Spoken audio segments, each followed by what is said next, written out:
There's a great story about this highly calibrated couple in New York who had gone to public schools and they'd had successful careers, and they wanted the same thing for their child. So they gathered data and they interviewed people and they had pivot tables and all the rest. And the concluding line in the article was they'd finally found the right school. They just didn't have the right child. And that's the key. Welcome to another episode of Exploring Prosperity. A question I care a lot about is where real innovation comes from when large systems stop adapting. Education sits upstream of almost everything else, and when it struggles, progress eventually does too. Independent schools educate a small share of students, but they're often where change shows up first because they have more flexibility and clearer accountability.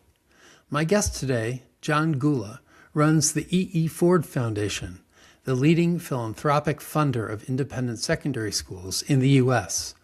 That gives him a rare vantage point on what's actually working and what isn't, as schools confront demographic pressure, rising costs, and artificial intelligence. This conversation is what schools are really for, how AI is already changing education, and whether independent schools can serve as laboratories for progress when the broader system struggles to adapt. We don't pay teachers what they're worth. I'm aware of an abundance of research that shows during the early phase of a teacher's career, she or he becomes better with experience. That generally speaking, the seventh-year teacher is stronger than the second-year teacher. But that doesn't necessarily continue throughout the career. Across the world of elementary and secondary schools, if you look at the compensation of faculty, the best paid faculty are making 2 times what the least well-paid faculty are making. That is, you enter into the profession and over a period of 40 years, you rise through a matrix determined by years of experience and degrees, but not tied to a measure that a school can determine itself as to what is success. And that, I think, is problematic. Or effectiveness, yeah. Mm-hmm. Yeah. It's an interesting thing to connect because we were talking about the effectiveness of teachers often is in developing relationships. Yes. And it's being motivated to do that selflessly. Mm-hmm. And so it's funny to combine an incentive that is selfish by its nature with the selflessness of connecting with students and being interested in their development without being motivated by some external compensation scheme. That is part of where the controversy lies, I'm sure. Yes, and there's plenty of controversy surrounding this topic, but there are also these illogical and I think largely unintended effects. So in some schools, the most effective teachers have incredible demand on the part of the kids themselves or their parents to be in the classrooms of the most effective teachers. So they have often the largest student load. And so the reward for their success is much more work, for which they are not paid any more than somebody who started the same year they did and had the same educational background, who has a student load that's considerably smaller. Sounds like a sure way to dampen that enthusiasm. Do you remember any of your teachers? And people say, yes, they do. And then you ask them, who do you remember? Primarily, they remember somebody who took an interest in them, who believed in them, and who demonstrated that they cared about them. This work of schools is at its heart relational. And that is key. Most teachers begin their teaching career by teaching as they were best taught. And that turns out to work really well for all of the students they have who are just like they were as students. But then they come to realize that they have many students who aren't at all like they were as a student, and they need to begin to differentiate their instruction. That I think is critical. One of the areas where I believe education has become more successful for more students results from this notion of differentiation, where each child is unique and you have to figure out how best to tailor your instruction. This is the art of pedagogy. How can you teach where you can be maximally effective for 15 different students? Todd Rose wrote a book called The End of Average that makes this case. But in World War II, when every fighter plane was designed for the average pilot, it didn't work perfectly for anyone because no one is average. The notion of trying to channel everyone into the same experience is not effective for a society. And that's part of the reason I love independent schools. There are students who thrive at boarding schools or in an all-girls school or in a sports-heavy school or an arts school. Those who benefit from those faith-based schools. No one school is right for everyone. And the real challenge for parents is to understand they need to find, if they're looking at independent schools, not the school that they think should be the right one for their child, but the one that will actually be the right one for their child by paying attention to their child. Yes, indeed. Let's move to this astonishingly rapid development of artificial intelligence and how we would, we can theoretically assume that the independent schools of the country will be able to adapt to it and adopt it for the benefit of students and education more rapidly than public institutions would be expected to react. And is this, what are you seeing? Because it's happening so fast. Are schools more worried about it, or are they more embracing it? And how is it going to unfold, do you think? I live and work in New York City, and it didn't surprise me when, after ChatGPT was first released in fall of 2022, I think within 6 months, the then mayor of New York City announced that all AI would be banned in public schools.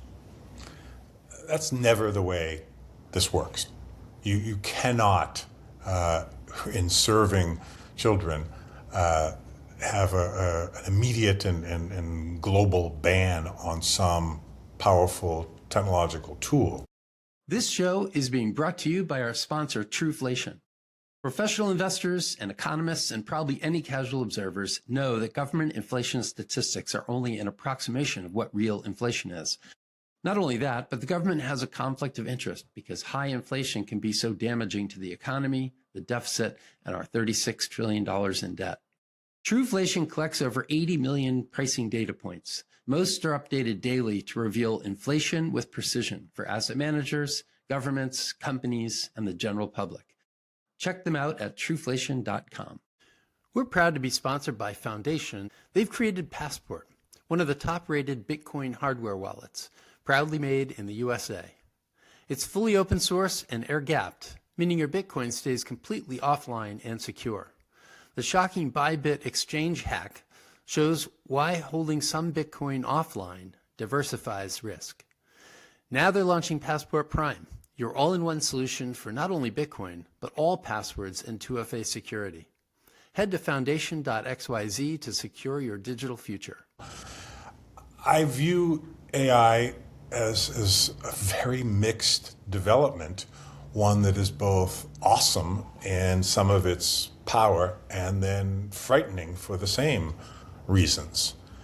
Take it back a step and think a little bit of what's happening in schools with regard to cell phones and increasingly common practice of banning cell phone usage in school. There are ways in which this interconnectivity and the advance of technology has been great. We all have in our pockets a tool that gives us access to infinite amounts of information. Remarkable amounts of information and access, yes. But maybe in some ways uncurated and excessive and without the ability to discriminate.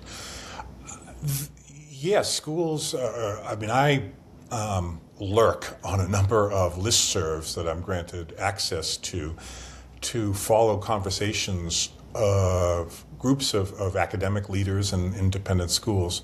And many are wrestling in good faith with how best to harness this awesome power of AI. AI is incredibly powerful predictive index, having scanned just unimaginable volumes of information and giving us the likelihood of the next thing that would come after what you've just given me.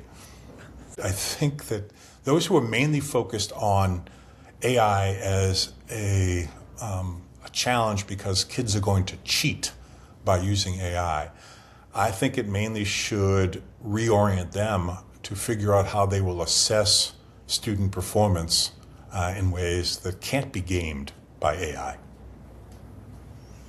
If you can't tell the difference. Yes. And if we think about it, the most effective way, not easily standardized, but if a teacher wants to know what a student knows, she or he should engage that student in a one-on-one conversation. From where you sit today, are independent schools under more pressure than they were, say, 5 or 10 years ago? I think there are pressures in 2026 that are significantly greater than had been the case, say, pre-COVID. There have been periods of time in the history of independent schools where there have been a concentration of challenges that have come together as they have now. But I do think schools, as a result of what's called the demographic cliff, because of a challenge that comes with ever concentrating wealth in a smaller portion of the population, challenges in terms of finding full pay families for the full breadth of independent schools that exist. Some of the other challenges having to do with student mental health, technology challenges, particularly AI right now and others. So there's no want of challenges that schools are facing, but they're also quite adept at coming up with good solutions to address those challenges. Tell us a little bit about the E.E. Ford Foundation, because your activities are quite broad and you get to see so much. The foundation began in the late 1950s. It was a single gentleman, Edward E. Ford, who was inspired, given his own experience as a student at an independent boarding school, Mercersburg Academy, to give back initially to Mercersburg. That led to a broadening of his own philanthropic interests and to the founding of the Edward E. Ford Foundation as a trust in the late 1950s to support independent schools, domestically domiciled, with a concentration on the 9th through 12th grade division and certain criteria of eligibility for schools that would be eligible to come to the foundation for support. How long have you been there? This is my 13th year. So you've probably seen some evolution yourself. I have. The foundation, when it began, really was Edward E. Ford and some of his family members and close colleagues who operated the foundation the way one might simply distributions from a family foundation, but without employed staff, without an office, without initially much of an awareness in the larger independent school world of its existence. But that slowly but steadily changed, and more and more independent schools began to find their way to the E. Ford Foundation door. At some point, a decade or so into it, the foundation hired its first employee, and we've continued to grow and develop. The bread and butter of the foundation were traditional grants that we continue to make. Schools that find their way to us, are eligible, knock on the door, indicate a project, an area of their work where they believe some financial support from us could assist in the success of their endeavors, and we consider those. We are not a foundation that focuses on a particular area of independent school work at a particular period of time, in so much as we try to be humble and say to schools that they know how they think we might best be able to help them and to come to us with their best ideas. There is a careful review. We gather an awful lot of data about a school. I pay a visit, and the executive director has from that point forward, once there was an employee of the foundation, with direct observation of the school, to visit classes, talk to teachers, take a tour, see the school in action. And so the board takes the information that the executive director and now his colleagues assemble and tries to first understand the school, and then to consider the proposal. There are schools that have, over the course of that period of time, brought 15 or 17 or maybe even 20 proposals to us. There are other schools that have fewer engagements. There are certain limits on how frequently a school can come, et cetera. But we do have a history of having worked with somewhere over 1,000 different schools over the entire history of the foundation, distributed. Yeah, go ahead. Sorry, I was going to say I'd love to put the idea of independent schools into the perspective, into context of our country's education system, and in particular public education. I know that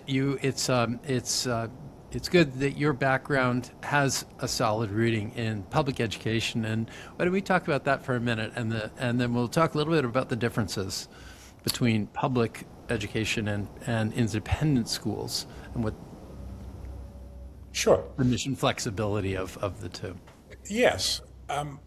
I went to public schools in a suburb of Boston, and had no direct exposure to anything but public schools until I went to a private undergraduate institution, Amherst College in Western Massachusetts.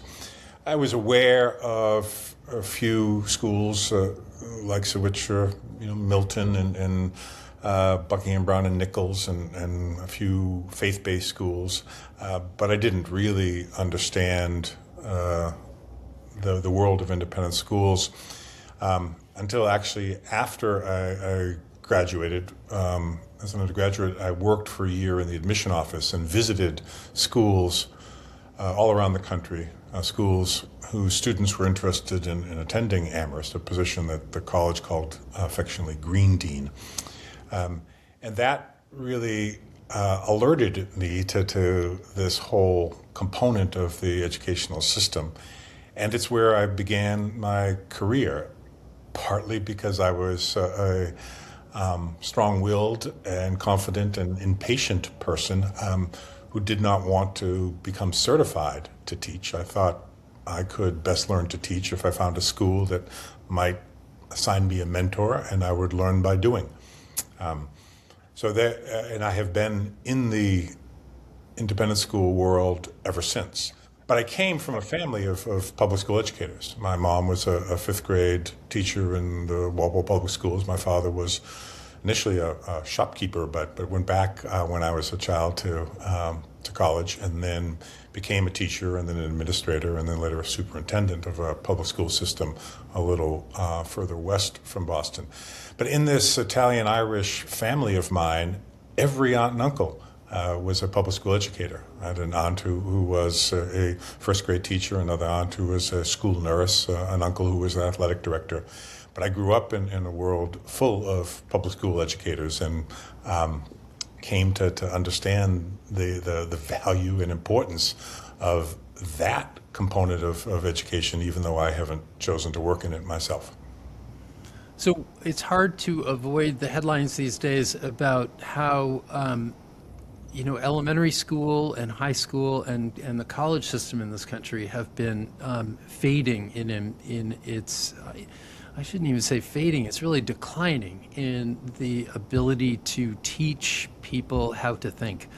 The scores are coming down. The complaints about administrative overreach in colleges and the overall teaching quality, it may not be teaching quality that's dropping, but certainly there's an effectiveness of teaching, of educating children that seems to be fading.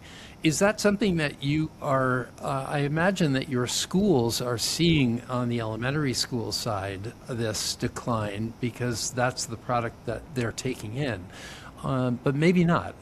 What are your schools seeing, and what do you think about these problems? Well, it depends on whether we want to consider just this recent period of time or pull back and look at education over a longer period of time. You'd asked a moment ago about the different forms of education, and most of our country, the citizens don't use the term independent. They think that there are public schools and then there are private schools, and that's a fair descriptor. The independent schools, I would suggest, is a subgenre of the private schools. Public schools, most simple definition is they're funded by public monies, often property taxes funding a local public school. There is often state money that also flows to meet the budgets of public schools, and private schools are privately funded. There are roughly 55 million pre-K through 12th grade students in the U.S. 90% of those students are in public schools. So 90% in public and 10% in non-public. Of those non-public schools, 90% of those are in faith-based schools. Catholic schools, yeshivas, madrasas, Episcopal schools, there are a range of those that are faith-based institutions, but those comprise 90% of those who are not in public school. So the independent school world, often highly aligned with an organization called NAIS, the National Association of Independent Schools. Some of those are themselves faith-based, but they are distinctive in that they are ultimately governed by a self-perpetuating board of trustees. They set their own rules for admission and retention of students. They operate largely under contract, not civil law, and are in the most important way to understand them is that they are responsible for the creation of their own mission and the realization of that mission.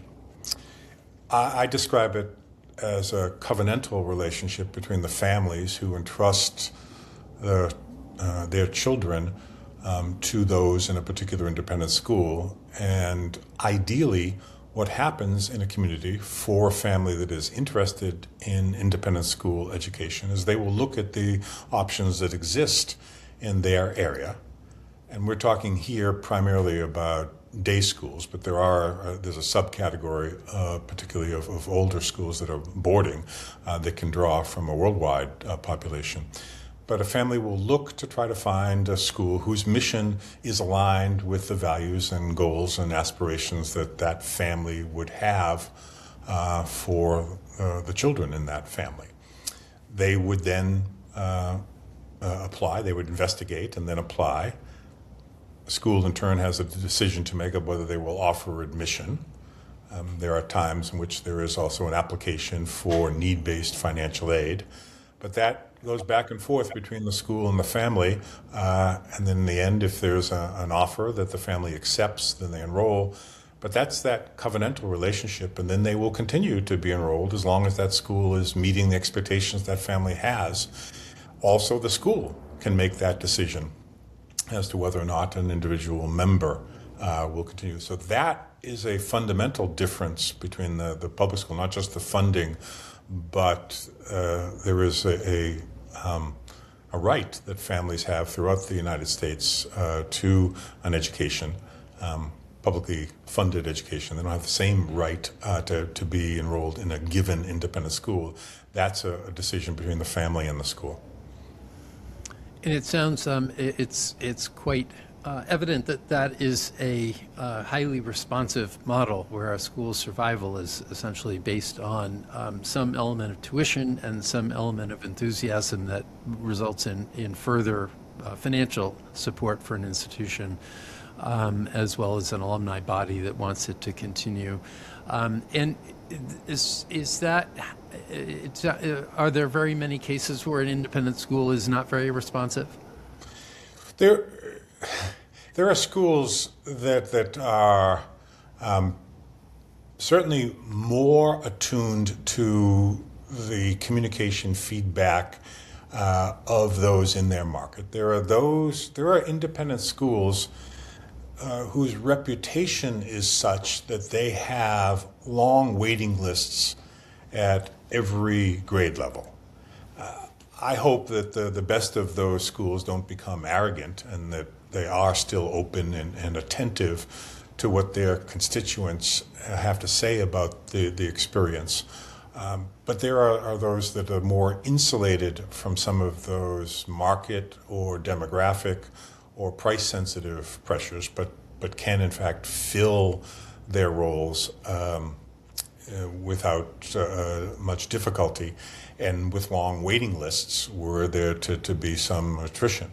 But earlier you asked the question about the challenges, and I do think that there are clearly many independent schools, both day and boarding, that see difficulties annually in terms of enrolling a sufficient number of particularly full pay families to realize the net tuition revenue they need to make the flywheel of their finances turn.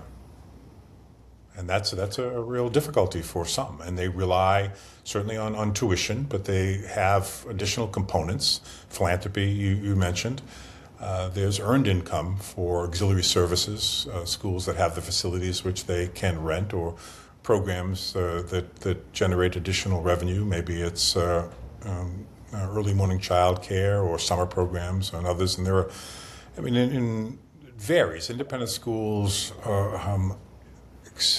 stretch across a vast spectrum of their financial sustainability, but the earned revenue through tuition is always the dominant number in the revenue side.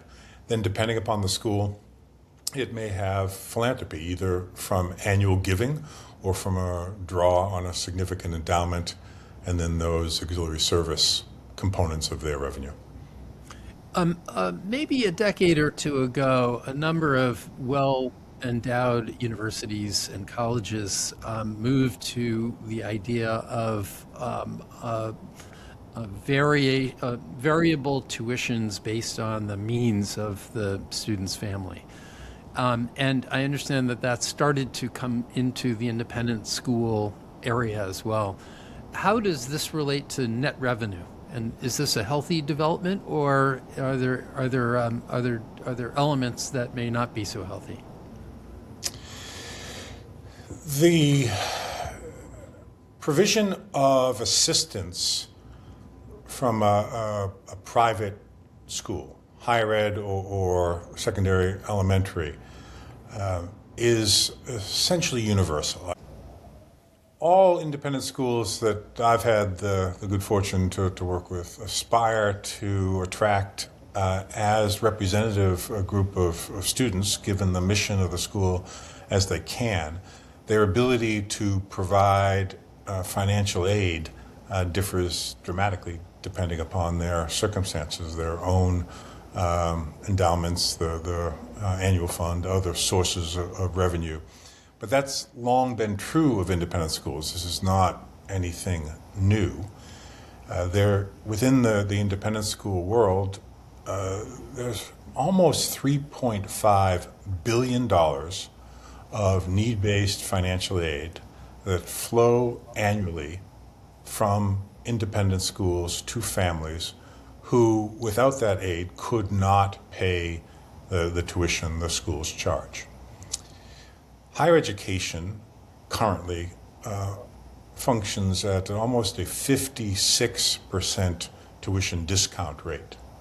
So if you simply take the published sticker price, more than half of that revenue that the higher education institutions would get if everybody was paying the published price is actually going out in aid. Scholarships, be those need-based or merit scholarships. Some definitions are important. There is no, in independent schools, there's no uniform definition of need. Each school will define that in their own way. For higher education, there is a uniform definition established by the federal government with the FAFSA forms, but that doesn't exist in independent schools. There are schools that will meet and are able to meet 100% of demonstrated need. There are other schools that practice what is sometimes called gapping. They will meet 70% or 80% of the demonstrated need and then say to families, we just cannot meet 100% of need. You'll have to figure that out on your own. Many schools that I know well have somewhere in the range of 25 to 40% of their students who are getting some form of financial assistance in order for their children to attend school. So it is a significant component of the independent school work. There's a commitment on the part of independent schools to try to serve the full breadth of the population. Again, I think, generally speaking, most people look at independent schools, and they don't even call them independent, they call them private schools, but see them as bastions of great economic privilege. And there's no question that a good number of independent schools are very privileged communities. But they are more than one thing at once. They are simultaneously schools that aspire to draw to them and to support students from very modest financial backgrounds, and to have in the same class, on the same team, as friends, students from the full socioeconomic range in the community. Yeah, it's frequently overlooked and downplayed, that role of support to, it's got to be a majority of students that are receiving some sort of assistance, I would think, given the 50% number you talked about. Yeah. Well, I don't, if in the independent school world, the NAIS world, I do not think it is a majority of the students who are getting a price discount.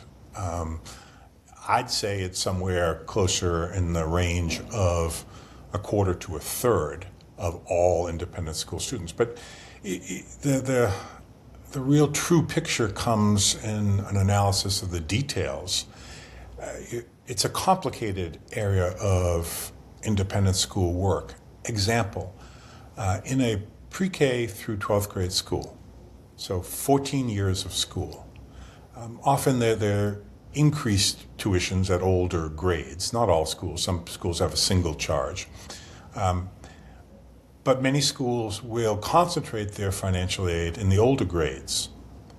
For every pre-K student, if the school had the same tuition that they enrolled and were meeting 100% of that tuition through financial aid, they could have 3 students who are coming in at 9th grade. 9th grade students stay with the school for 4 years. Pre-K students are in for 14 years. Or put another way, for every full aid student at pre-K, You could have 2 half-aid students at 6th grade.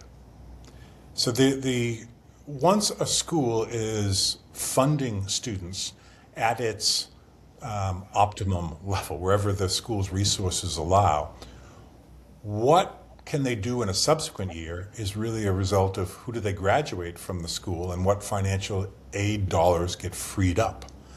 But there are as many different profiles of the financial aid population as there are schools. For many independent schools, they have a tuition remission program for the children of faculty and staff. They sometimes comprise a significant portion of the middle income range, say the 3 middle quintiles of aid. There are those who get 0 to 20% aid, and that is often a large population. Most of as I say, are full pay. And those that are 20 to 40, 40 to 60, 60 to 80, 80 to 100. There's a concentration often in the 80 to 100 of families that have found their way but really do not have the means to pay. Those middle quintiles represent what sometimes gets referred to as the barbell effect.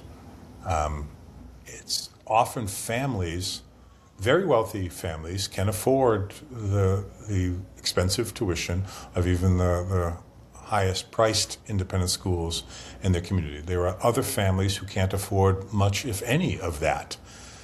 Those in the middle are the ones often asked to make the greatest sacrifice if they are choosing to send their child to independent school, because the school will examine other expenses in the family's budget and ask them perhaps to give up some things that they may already be paying for in terms of enrichment activities for their children, and say, we would like you to spend that money on our tuition and we will provide those enrichment activities. And does this innovation of charging different families different amounts based on the perceived income and affordability capability of the families, is this an innovation that is likely to continue, and is it a healthy development? Well, it's a great question. I'd best answer it in the following way. I think there is a gold standard. That gold standard would be for a school to have a philosophy about how it defines need, and then to the extent that it can, to meet as much of that need as its resources allow.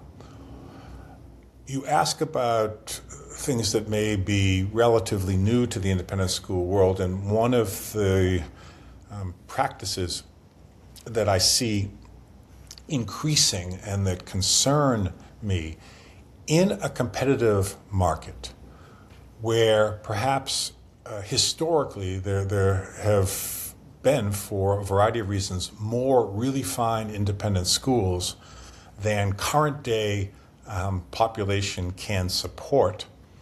The way that those schools sometimes compete for extraordinarily talented students is to make awards that are not need-based. They're merit awards. They are scholarships.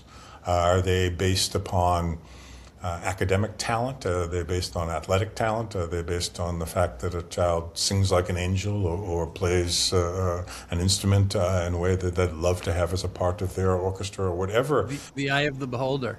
Sure. But it's a long-standing practice in higher ed for certain talented students that they will be awarded scholarships that are not tied to the ability of a family to pay, but are based instead on the merits, talents, abilities that a child would bring to the school.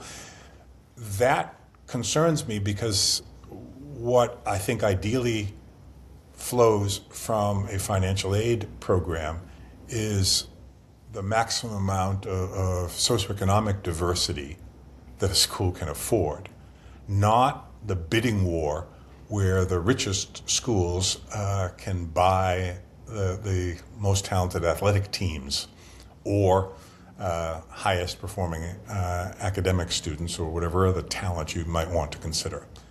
That concerns me. They should have a conversation where the teacher can probe and determine the limits of a student's understanding and mastery. That's just difficult to standardize. It's also difficult to do if you have a student load of 150 students. The typical independent school teacher will have 4 or 5 classes of 15 to 20 students. So they may have as few as 60, they may have 80, they might sometimes have 100. But that contrasts to a good number of public schools that may have 5 classes of 25 or 30. And again, it differs. It's extraordinarily difficult, if not impossible, for an individual teacher to have 125 students and to teach them to write. To really workshop with students, you have to have one-on-one sessions, and you have to then spend time on their writing, commenting on it, or discussing it with them. So that's one of the advantages of independent schools, is that ratio, the head count teacher to student ratio. The amount of attention that every individual student can get, how well they can be known. So I imagine that there's a pervasiveness among administrators and faculty of independent schools about how to detect cheating and whether and AI being used to circumvent the education system. What are some of the ways that? What are some of the schools? Are there? I guess the simple question is, there must be schools that are harnessing it and viewing it as a positive. And have you seen any innovations in the application of AI to enhance education? Yes. There are many ways in which I think AI is providing opportunity for individual students who themselves need to be taught on how best to use it, not unlike the way in which we need to teach students how to use the internet and to do searches. And at one point, libraries were where you went to seek knowledge. It was all stored in the books of a library. Increasingly, students can themselves have access to all of that, but that's not the same as making meaning. And part of what teachers need to do is to help students create meaning for themselves. How will they make sense of the world? The agentive AI, as it's being called, you, Bob, having your AI agent, it has infinite patience. It's so funny to me that people who are interacting with AI are polite. Please could you give me, or I'm sorry to have to ask again. I do it. and these are infinitely patient entities that will not require that civility, but it's not a bad thing to still have. But where it has knowledge of your own growth and past mistakes that you've made and things you have mastered, and some of that might be harnessed in ways that allow certain types of curiosity to be satisfied in ways that allow then the classroom work to be more fully informed.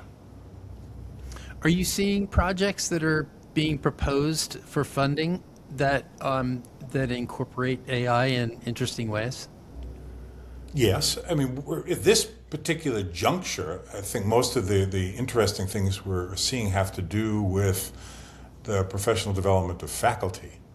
So we made a time-sensitive grant. There's a incubation process for us of schools that come knocking on the door, but occasionally the board wants to be able to respond quickly, nimbly to urgent issues. There was a faculty member at Sidwell Friends who began, I think maybe 2 years ago, to gather some of his colleagues to offer assistance to their peers in Sidwell about how they were using AI and tutor each other, sort of peer-to-peer tutoring. which then began to grow, not just within Sidwell, but within Washington, D.C. schools. And then they wrote an article, several of those teachers who were involved with it, in the Independent School magazine. And it went from, just estimating the numbers, 10 to 50 to 100 to 500 teachers. And they came and said, will you help us? We want to say yes to these people who want to gather, I think once a month, where they will share peer-to-peer the techniques or approaches or uses of AI in subject-specific classes. So one of the great things about the world of education are those who are committed to it tend to have students' best interests at heart. And if they have some technique that will work, they don't guard it as some kind of proprietary tool that they are unwilling to share. Just the opposite. They're flattered if somebody comes to know that they have a degree of expertise, and they're willing to spend extra time in their professional lives sharing it with others. No, it's I think back on the teachers that I loved, and they all had a passion for it. They loved engaging and watching brains work, and so it's not a private corporation motivation. Yeah, I sometimes say, in addressing this point, that the independent school world is just the very opposite of battles that go on between Uber and Lyft.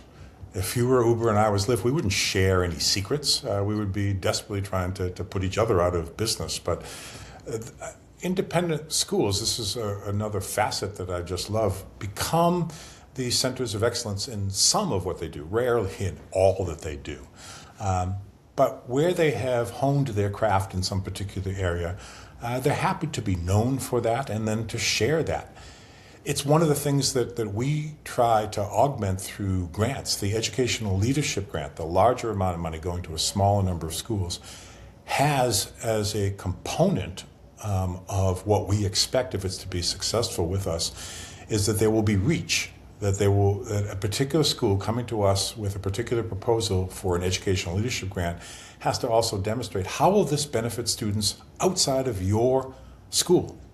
How will it help other schools in your area or education more broadly? Or what are the ripples in the pond if we help you do this that will benefit more than just your school? It's fine that it's going to benefit your school, but it has to have that reach beyond. As you look at the decline in public education, I guess I'll call it the decline in the results of public education, are there common threads between the college and university system and the elementary school system, or are the problems different? And what are the concerns of independent schools on both of those sides? The purpose of school is central to me. Why? Why do we send children to school? And there's no simple one-dimension answer. Most independent schools that I admire are not limited to pre-professional training tracks. I don't think that should be the case for the colleges and universities they go to. There are students who know very much what they want to do and need to garner a degree of skill and certification in some area to pursue some vocation. So that's great.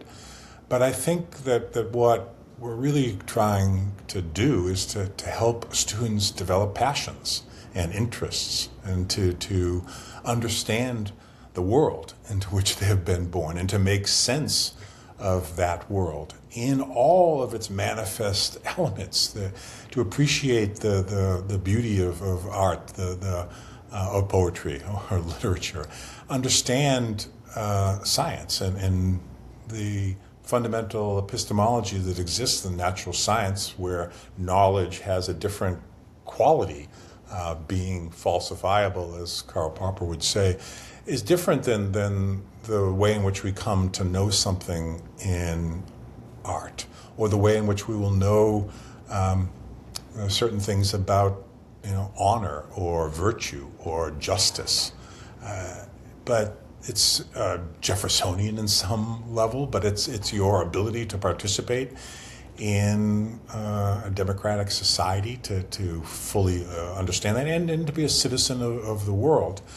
I mean, whether it is a profession like law or medicine or business, the specific training will often come after your undergraduate work.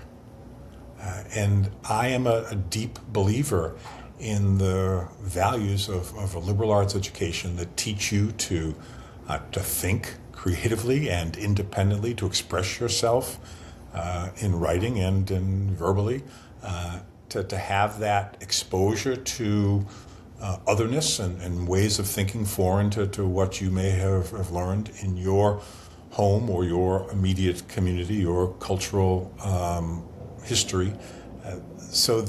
That, and along the way, to also develop those passions. Now, I think part of what might be behind your question is that there is a drive where people equate success with getting into the most selective independent school and then into the most selective college, as if that would lead to happiness. I don't think it's necessarily unrelated to some level of security, but students need to chart their course. It is theirs. Parenting is an exercise in forced humility. You can do so much for your children, but in the end, if you don't recognize who they are, what they want, what interests them, you're in for a battle. Well, I'm thinking a little bit more about the drift away from this, the mission that you just talked about, where you're trying to enhance the ability of an individual through education to understand his or her surroundings and to make something of it for the benefit of something, either yourself or your family or your community or beyond. And it seems that the effectiveness, as the yardsticks have been developed over time, the effectiveness seems to be fading.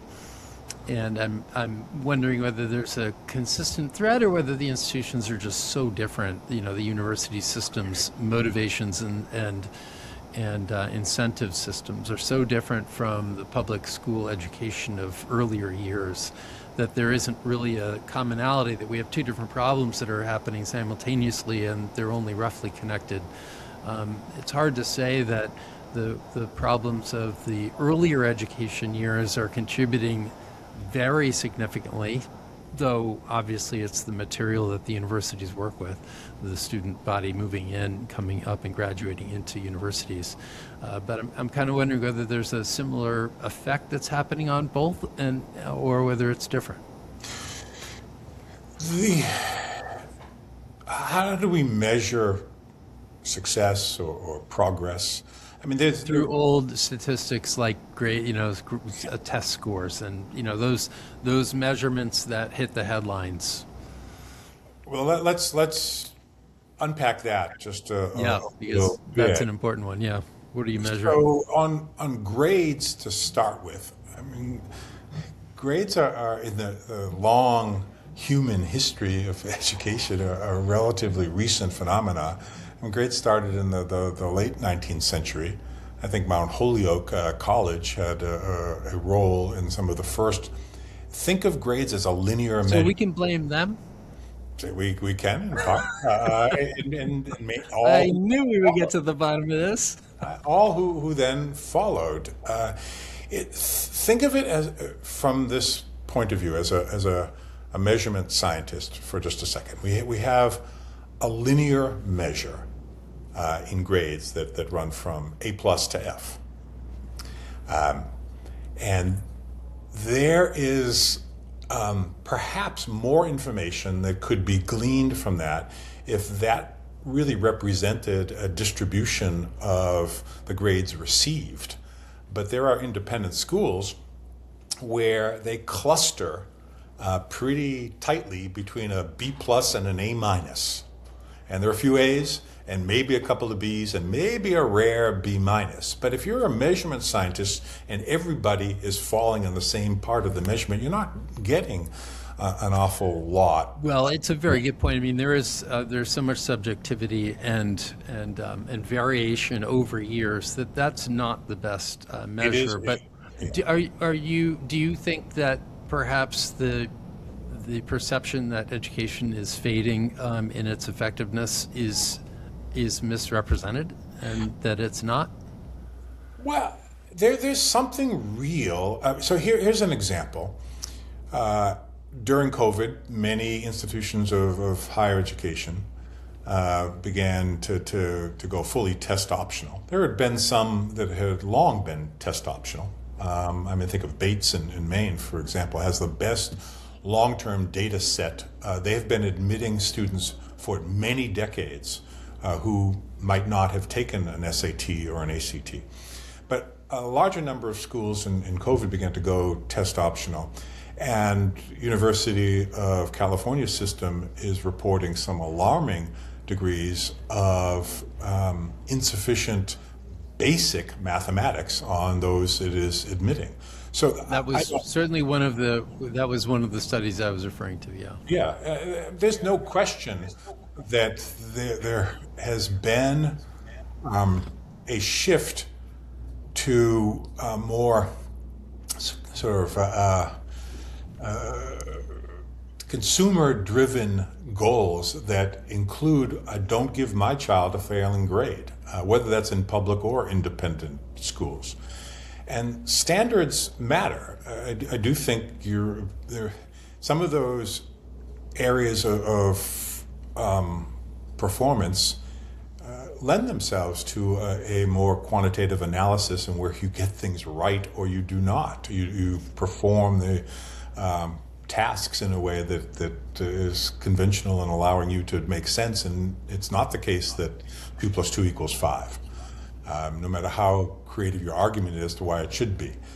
So yes, there's some erosion of standards, I think for very complicated reasons. I don't know that I could adumbrate the causes to just a handful.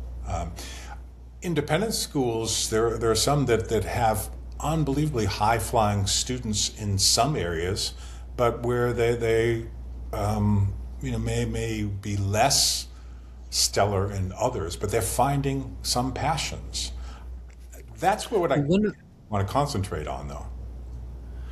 I would hypothesize that because independent schools are taking only 1%, the independent schools that are the portion that's not religious related, I would suspect that the caliber of education hasn't changed very much. With the backdrop of other education declining, I know that the measurement isn't possible, but is that your impression, that the pursuit of excellence in independent schools hasn't changed much over the last few decades? I would say there continues to be a dedication on the part of independent schools because of the factors we discussed at the outset. They are dependent upon families choosing them, the majority of those families paying a handsome price for their children to have the privilege of going. That allows them to have expectations. Correct. It's also the case that no surprise, the most selective schools end up with students who occupy a more rarefied and similar strata of ability. But that ability for some students may be in music or in creative expression, and not always in math or a foreign language. But imagine a school that has 5 times as many students applying as they have room for. They're not going to simply throw darts at a dartboard. They're going to analyze the candidacies of those students and then take students who they think will create a community along the lines of what they aspire to achieve at their school. They will have a range of abilities. And you know what? They will need a hockey goalie, and they will need a bassoon player if they want their orchestra. And they will have to have all kinds of talents that is fundamentally different than a public school that will serve the students in its area that they are obligated to serve. And so they have a greater range of abilities. And it's an opportunity for independent schools. It's often why some find them to be bothersomely elitist. But there are independent schools that are also taking kids who themselves have some form of cognitive challenge. They're not all geniuses in all areas, but they do have abilities to contribute to the community. But yes, I think there's no question that there has been an erosion of skill mastery measured along the lines of, say, SAT, ACT scores, which in some ways to me is more reliable than grade point average. They're supposed, at least they're trying to have a consistency over time, which may or may not be true, but at least they're trying to, and that separates it from subjective grades. Which we all have this pull to want to quantify and to measure. It's the reason that things like the U.S. News and World Report continue to have the impact on higher education that they do. Because I'm a consumer, I'm going to spend a lot of money to send my child to college, university. I need to know how to rank them. Well, that's absurd, though. As if there's unified criteria on how they'll be assessed. FIT is a much better way to approach this. Indeed. When you just mentioned that there's no doubt that there's been a decline, were you answering about independent schools or broad education? Well, I was answering about broad education, but I think and independent schools are not themselves a monolith. I mean, they span a spectrum. I mean, one of the things that has been an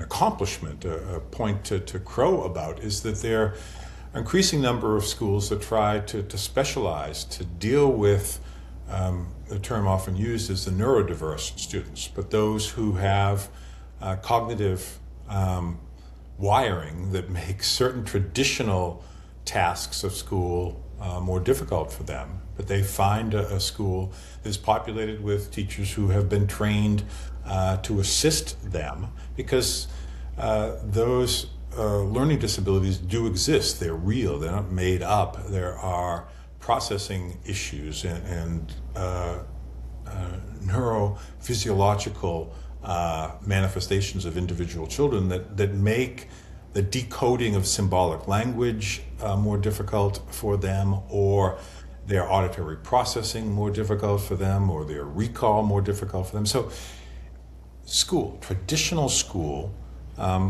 has focused on two languages, spoken language for us in the US, mainly English, and mathematics. And your ability to be fluent in those two languages has in large part determined your success in school. But there are schools that are finding ways to work successfully with students. Every kid needs to feel confident in themselves and that they have something of value to contribute to the world, even if they're not going to end up going to Stanford. Well, it sounds like the decline in education is independent schools have the ability to buck that trend and have been doing a good job of it. Yes, well, I'd say it's on that scale of selectivity. So has there been a decline of achievement in some of the most selective college universities? Some would argue yes, that we have had an erosion of standards, and we don't ask as much, that as tuitions at all levels for higher ed and secondary elementary schools, as those have increased, there's increasingly a transactional mentality. I'm paying all this tuition, and what do you mean my child's getting a C? Like, what do you? Yeah, no, and if you just look at public confidence in the university system in the U.S., it's plummeted. It's something like 70% to 30% over just the last 15 years. There is a study, and I'm not quoting it properly. I should know those details, but it was a very significant erosion, and on that basis, there's if it were doing very well, you probably would be able to withstand a little political pressure. Right. But it seems like it's eroding rapidly. Probably that cost benefit is a major driver. And I also think that we've tried to channel all students into the same path. When I was That might be the key point right there, and that also points to the potential for AI to help in mass customization of education, where it's much easier to find out how an individual learns and let them, through their curiosity, blossom on an individual basis that the old system wouldn't have been able to accommodate. Differentiation is one of the educationalese terms that gets used, but it's always been true of really good teachers, is that they are delivering a tailored experience to the extent their own abilities, class size allows, to each of the students. Well, when you look at AI and the other innovations that you get to see by virtue of your seat and all of the applications for interesting proposals that you get to fund, are you optimistic that the education of youth is improving? And over the next 10 and 20 years, are we going to be producing more healthier adults after the education system broadly in our society? I'm really not sure. I'm not going to dodge the question. I'll venture an answer, but I'm really not sure. There is an adolescent mental health crisis that has many contributing factors. Certainly social media is one of them, but I think that there are other contributing factors. It's tough to be 14 and not know what the future of the planet will be like. So there are a lot of challenges. On the plus side, on the optimistic side, I think we're better understanding how kids learn, how we can create greater levels of success for more students in more differentiated ways. So I have reasons for hope, but I have as many areas of challenge. I'm concerned right now because I think we are not succeeding in attracting to the profession of teaching as many and as talented a cohort as we sometimes have in the past.